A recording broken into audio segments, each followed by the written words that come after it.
ಸ್ನೇಹಿತರೆ ನಮಸ್ಕಾರ. ಈ ವಿಡಿಯೋದಲ್ಲಿ TWF ಮತ್ತು SWFಗಳನ್ನು ಪಾವತಿಸಿದ ನಂತರವೂ ಕೂಡ ನಮಗೆ ಡ್ಯೂ ತೋರಿಸ್ತಾ ಇದ್ದರೆ ಆ ಡ್ಯೂ ಅನ್ನು ನಾವು ಚೆಕ್ ಮಾಡ್ತಕ್ಕಂಥದ್ದು ಹೇಗೆ, ಯಾವ ವರ್ಷದ ಡ್ಯೂ ಇದೆ ಅಂತಕ್ಕಂಥದ್ದನ್ನು ನಾವು ಚೆಕ್ ಮಾಡೋದು ಹೇಗೆ ಮತ್ತು ಆ ಡ್ಯೂಗೆ ನಾವೇನು ಪರಿಹಾರವನ್ನು ಮಾಡ್ಬೋದು ಅಂತಕ್ಕಂಥದ್ದನ್ನು ನೋಡೋಣ. ಲಾಗಿನ್ ಆಗ್ತಕ್ಕಂಥದ್ದು ನಿಮಗೆ ಎಲ್ಲಕ್ಕಾಗಲಿ ಗೊತ್ತಿದೆ. ಗೂಗಲ್ನಲ್ಲಿ ಟೀಚರ್ಸ್ ಬೆನಿಫಿಟ್ ಫಂಡ್ ಅಂತೇಳಿ ಟೈಪ್ ಮಾಡಿ ಬರ್ತಕ್ಕಂಥ ಆಯ್ಕೆಗಳಲ್ಲಿ ಮೊದಲನೇದು ಟೀಚರ್ಸ್ ಬೆನಿಫಿಟ್ ಫಂಡ್ ಅಂತ ಏನು ಕಾಣಿಸುತ್ತೆ ಅದನ್ನು ಸೆಲೆಕ್ಟ್ ಮಾಡ್ಕೊಳ್ಳಿ. ಈಗ ನಾವು ಶಾಲಾ ಲಾಗಿನ್ ಆಗಬೇಕಾಗುತ್ತೆ.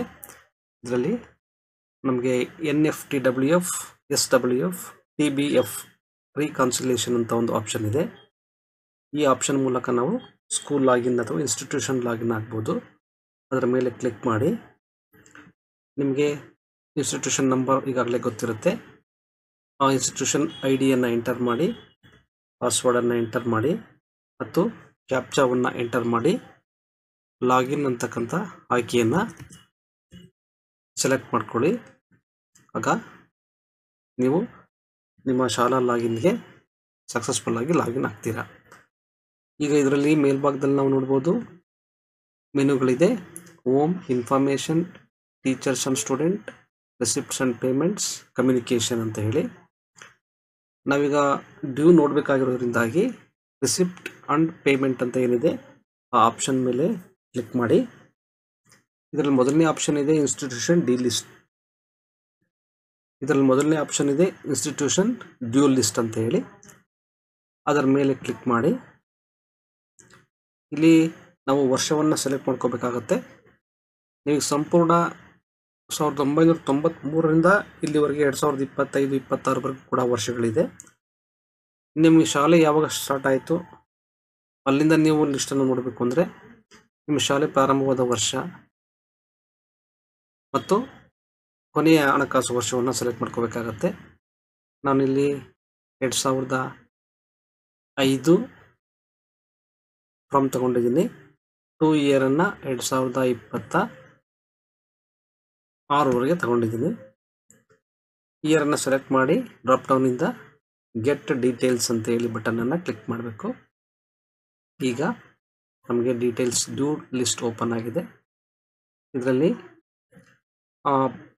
ನಾವು ಸೆಲೆಕ್ಟ್ ಮಾಡಿದಂಥ ಯಾವುದೋ ವರ್ಷ ಇದೆ ಆ ವರ್ಷದಿಂದ ಇಲ್ಲಿವರೆಗೆ ಕೊನೆ ಯಾವ ವರ್ಷ ಇತ್ತು ಅಲ್ಲಿವರೆಗೆ ಕೂಡ ನಮಗೆ ಲಿಸ್ಟ್ ಬರುತ್ತೆ. ಅದರಲ್ಲಿ ಪೇಜ್ಗಳು ಬೇರೆ ಬೇರೆ ಇರುತ್ತೆ. ನೀವು ಕೆಳಭಾಗದ ಬಲಭಾಗದಲ್ಲಿ ನೋಡ್ಬೋದು page number 1, page number 2, page number 3 ಅಂತ ಇದೆ.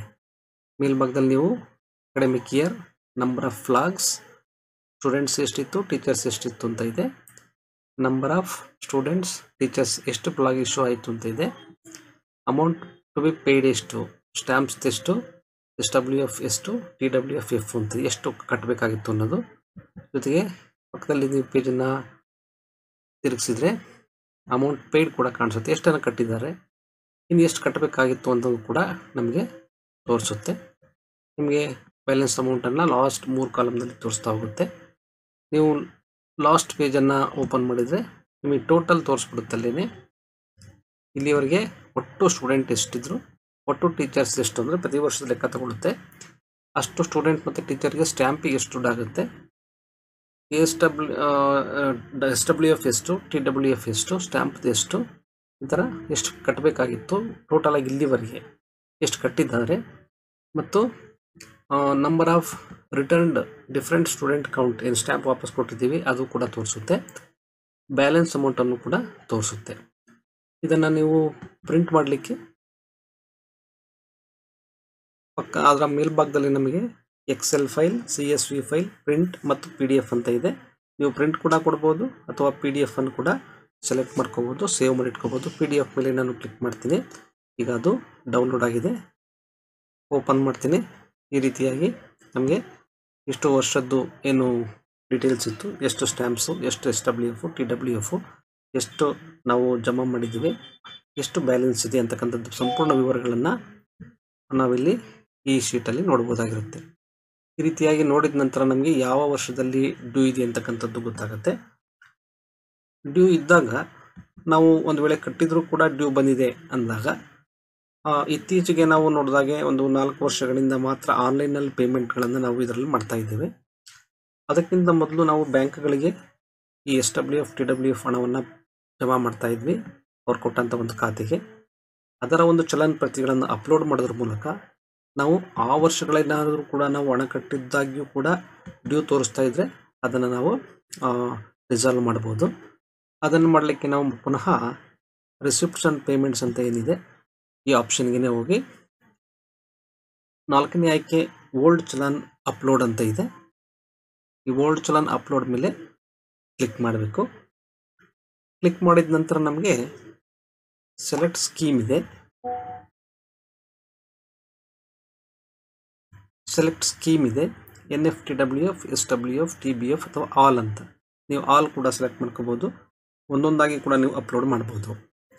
ಅದನ್ನು ಸೆಲೆಕ್ಟ್ ಮಾಡ್ಕೊಂಡ ನಂತರ ನೀವು ಇಲ್ಲಿ ಇಯರನ್ನು ಸೆಲೆಕ್ಟ್ ಮಾಡ್ಕೋಬೇಕು. ಯಾವ ಒಂದು ವರ್ಷದಲ್ಲಿ ನೀವು ಇದನ್ನು ಓಲ್ಡ್ ಚಲನ್ನ ಅಪ್ಲೋಡ್ ಮಾಡ್ತಾ ಇದ್ದಾರೆ, ಯಾವ ವರ್ಷಕ್ಕೆ ಸಂಬಂಧಪಟ್ಟ ಹಾಗೆ ಅಂತೇಳಿ. ಆದ ನಂತರ ಎಲ್ಲಿವರೆಗೆ ಅಂತೇಳಿ ಸೆಲೆಕ್ಟ್ ಮಾಡ್ಕೋಬೋದು. ಅದಾದ ನಂತರ ನೀವು ಗೆಟ್ ಡೀಟೇಲ್ಸ್ ಅಂತೇಳಿ ಕ್ಲಿಕ್ ಮಾಡಬೇಕು.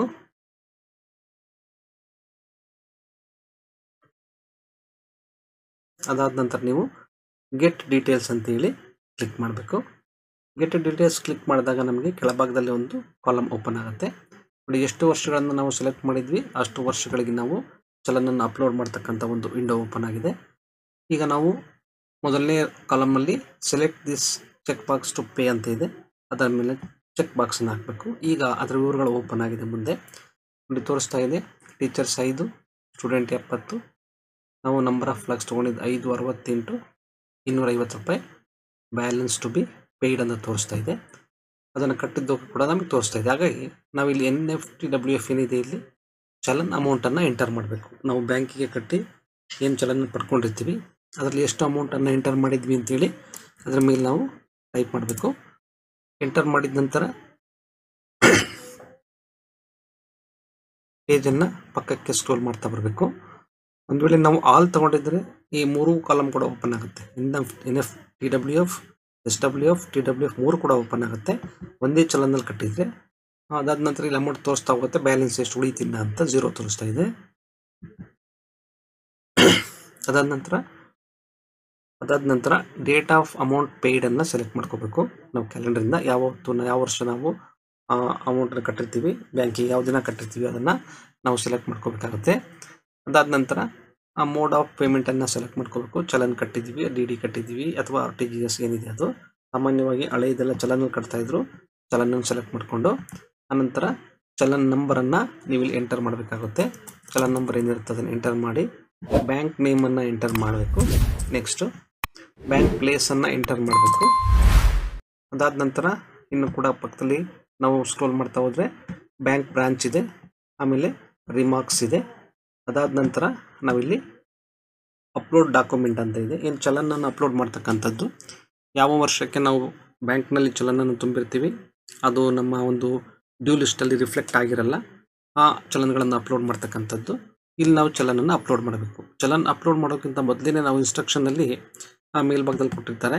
ಏನಪ್ಪ ಅಂದರೆ, if you have single challan for multiple years then upload same file for those years. ನಾವೇನಾದ್ರು 2-3 ವರ್ಷಕ್ಕೆ ಸಂಬಂಧಪಟ್ಟಂತೆ ಒಂದೇ ಚಲನ್ ಕಟ್ಟಿದರೆ ಆ ಎಲ್ಲ ವರ್ಷಗಳಿಗೂ ಅದೇ ಚಲನನ್ನು ಅಪ್ಲೋಡ್ ಮಾಡಬೇಕು. ಒಂದು ವೇಳೆ ನಾವೇನಾದ್ರು ಮಲ್ಟಿಪಲ್ ಚಲನ್ಸ್ ಇದ್ದರೆ, ಒಂದೇ ವರ್ಷಕ್ಕೆ ನಾವು SWF ಬೇರೆ, TWF ಬೇರೆ ಈ ಥರ ಕಟ್ಟಿದರೆ, ಒಂದೇ ಬೇರೆ ಬೇರೆ ಚಲನ್ ಇದ್ದರೆ ಆ ಎಲ್ಲ ಚಲನ್ಗಳನ್ನು ನಾವು ಸ್ಕ್ಯಾನ್ ಮಾಡಿ PDF ಮಾಡಿ ಸಿಂಗಲ್ ಫೈಲಲ್ಲಿ ಅಪ್ಲೋಡ್ ಮಾಡಬೇಕಾಗುತ್ತೆ. ಈ ಥರ ಅಪ್ಲೋಡ್ ಮಾಡಿದ ನಂತರ ಪ್ರತಿ ವರ್ಷದನ್ನು ಕೂಡ ನಾವು ಚೆಕ್ ಬಾಕ್ಸ್ ಏನಿದೆ ಅದನ್ನು ಟಿಕ್ ಮಾಡೋದ್ರ ಮೂಲಕ ಮುಂದಿನ ಎಲ್ಲ ವಿವರಗಳನ್ನು ಎಂಟ್ರಿ ಮಾಡಬೇಕು. ಎಂಟ್ರಿ ಮಾಡಿ ಆದ ನಂತರ ಕೆಳಭಾಗದಲ್ಲಿ ನಮಗೆ ಟೋಟಲ್ ಅಮೌಂಟ್ ಚಲನ್ ಪೇಯ್ಡ್ ಅಂತ ಇದೆ. ಇಲ್ಲಿ ನಾವು ಟೋಟಲ್ ಅಮೌಂಟ್ ಏನಿದೆ ಅದನ್ನು ಎಂಟರ್ ಮಾಡಬೇಕು. ಅದಾದ ನಂತರ ಸಬ್ಮಿಟ್ ಅಂತಕ್ಕಂಥ ಆಯ್ಕೆಯನ್ನು ಕ್ಲಿಕ್ ಮಾಡಬೇಕು. ಹೀಗೆ ಮಾಡಿ ನಾವು ಹಳೆಯ ವರ್ಷದ ಚಲನ್ ಏನು ಬ್ಯಾಂಕಿಗೆ ಕಟ್ತಾ ಇದ್ವಿ ಆ ಅಮೌಂಟನ್ನು ಕೂಡ ನಾವು ಆಲ್ರೆಡಿ ಕಟ್ಟಿದ್ದೀವಿ ಅಂತಕ್ಕಂಥ ಇನ್ಫಾರ್ಮೇಷನನ್ನು ನಾವು ಕರ್ನಾಟಕ ರಾಜ್ಯ ಶಿಕ್ಷಕರ ಕಲ್ಯಾಣ ನಿಧಿಗೆ ಈ ಮೂಲಕ ಸಲ್ಲಿಸಿ ನಮಗೇನು ಡ್ಯೂ ತೋರಿಸ್ತಾ ಇತ್ತು ಆ ಡ್ಯೂ ಅನ್ನು